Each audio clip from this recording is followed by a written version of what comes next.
प्यारे दोस्तों, आज मैं आपको संविधान पढ़ाऊंगा। संविधान में मैंने इसके पहले क्लास ली थी। राष्ट्रीय आपातकाल की चर्चा हमने कर दी है। आइए आज हम आर्टिकल 360 वित्तीय आपातकाल जानेंगे।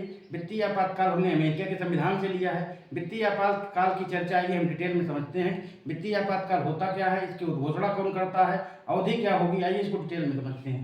राष्ट्रीय वित्तीय आपातकाल की उद्घोषणा जो होती है, राष्ट्रीय वित्तीय आपातकाल की उद्घोषणा राष्ट्रपति जो होता है, राष्ट्रपति मंत्रिपरिषद के मौखिक परामर्श पर, मंत्रिपरिषद के मौखिक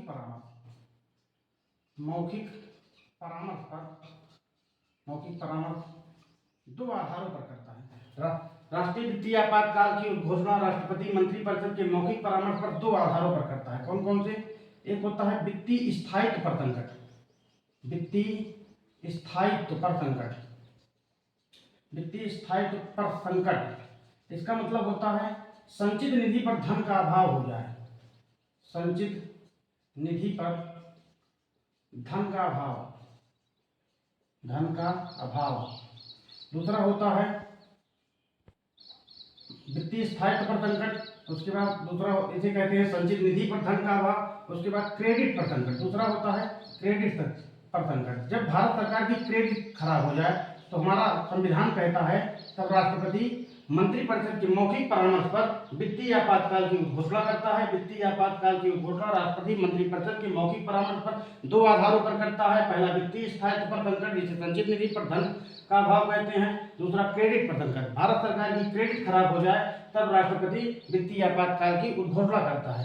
अवधि की बात करें तो राष्ट्रीय वित्तीय आपातकाल की अवधि जो होगी संसद में पास कराए बगैर 2 माह तक प्रभावी रहेगा। संसद में पास कराए बगैर 2 माह तक प्रभावी रहेगा। पास कराए बगैर 2 माह। अगर इसे संसद पास कर दे तो एक बार में चाहे जितना बढ़ा सकती है, चाहे जितना अनंत काल के लिए जारी रखा जा सकता है, अनंत काल के लिए जारी रखा जा सकता है। आइए एक बार फिर से समझते हैं। राष्ट्रीय वित्तीय आपातकाल की घोषणा राष्ट्रपति मंत्रिपरिषद के मौखिक परामर्श पर दो आधारों पर करता है। पहला वित्तीय स्थायित्व पर संकट, जिसे हम कहते हैं संचित निधि पर धन का अभाव हो जाए। दूसरा क्रेडिट पर संकट, भारत सरकार की क्रेडिट खराब हो जाए तो राष्ट्रपति वित्तीय आपातकाल की घोषणा करता है। अवधि की बात करें तो संसद में पास कराए बगैर 2 माह तक रहेगा। संसद अगर इसे पास कर दे तो एक बार में चाहे जितना खंडतः अनंत काल के लिए जारी रखा जा सकता है। प्रभाव की बात करें तो यही वो समय है जब प्रेसिडेंट, वाइस प्रेसिडेंट, गवर्नर, उसके बाद केंद्र एवं राज्य के सभी अधिकारी एवं कर्मचारी के वेतन में कटौती की जाएगी। अधिकारी एवं कर्मचारी के वेतन में कटौती की जाएगी एवं संचित निधि को भरने का प्रयास किया जाएगा। संचित निधि का भरने का प्रयास किया जाएगा। जब वित्तीय आपातकाल लागू होगा तो राष्ट्रपति, उपराष्ट्रपति, राज्यपाल तथा केंद्र एवं राज्य के अधिकारी एवं कर्मचारी के वेतन में कटौती की जाएगी और संचित निधि को भरने का प्रयास किया जाएगा। उसके बाद बजट भी घाटे का प्रस्तुत होगा, क्योंकि भारत सरकार के पास पैसा नहीं है तो बजट भी घाटे का प्रस्तुत होगा। दूसरा अगर प्रभाव पड़ेगा तो बजट भी घाटे का प्रस्तुत होगा।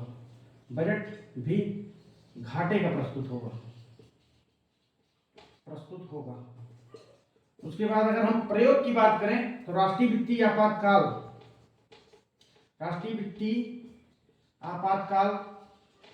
भारत में अभी तक लागू नहीं किया गया है। एक बार आइए फिर से समझ लेते हैं।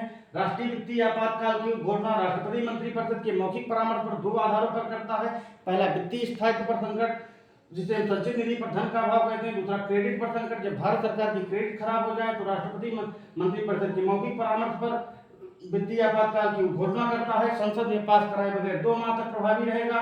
संसद अगर इसे पास कर दे तो एक बार में चाहे जितना अनंत काल के लिए जारी रख सकता है। खंडतः इसका प्रावधान संविधान में नहीं किया गया है। प्रभाव अगर पड़ेगा तो राष्ट्रपति, उपराष्ट्रपति, गवर्नर, केंद्र एवं राज्य के अधिकारी एवं कर्मचारी के वेतन में कटौती की जाएगी और संचित निधि को भरने का प्रयास किया जाएगा। बजट भी घाटे का प्रस्तुत होगा। अगर प्रयोग की बात करें तो राष्ट्रीय वित्तीय आपातकाल भारत में अभी तक लागू नहीं किया गया है। धन्यवाद दोस्तों। इसी तरह के इंटरेस्टिंग वीडियो पाने के लिए हमारे चैनल को लाइक करिए, शेयर करिए, सब्सक्राइब करना ना भूलिए। धन्यवाद।